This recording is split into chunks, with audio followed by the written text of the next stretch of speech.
Ate, cute ng boses mo. Thank you guys sa napansin na yung boses ko. Thank you sa inyo. Face reveal ka nga. Pag 20k, face reveal ako guys. Kaya follow niyo ako. Ate, crush ka ba ng crush mo? Iwan ko, tanong niyo sa kanya. Ate, pabili ng yelo, yung puti. Ha? Yelo pero puti. Ano yun?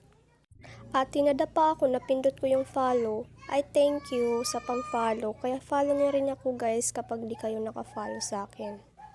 Naka-follow na ako. Ay, parang galit eh. Ito na. Thank you.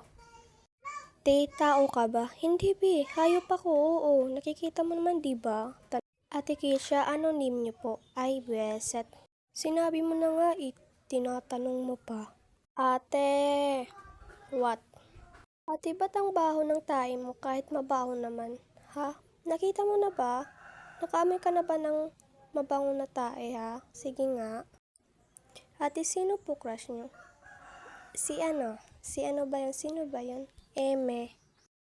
Ate, bakit si Superman nakabrief sa labas? Iwan ko ba? Ako ba si Superman? Ba't kayo sa akin tumatanong? Hindi naman ako. Dapat sa kanya, di ba? Ate, ba't ba pa ako kachat? Dapat maghanap ka. Di puro tanong, B. Paano ka magkakamayroon? Ate, ba't ang ganda mo? Hindi mo pa nga ako nakikita ang ganda ha.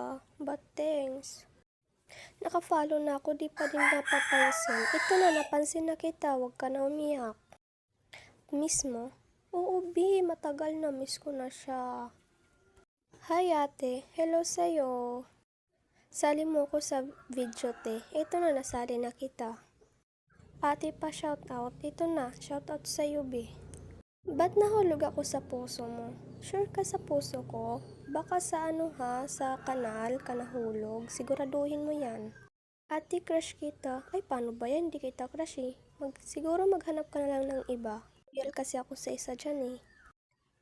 Hi po, pinalo kita sa FB. Dapat hindi lang sa FB guys, pati sa TikTok. Ito guys, papakita ko. Ayan guys, follow nyo ako. Kakasimulan ko pa lang yan eh.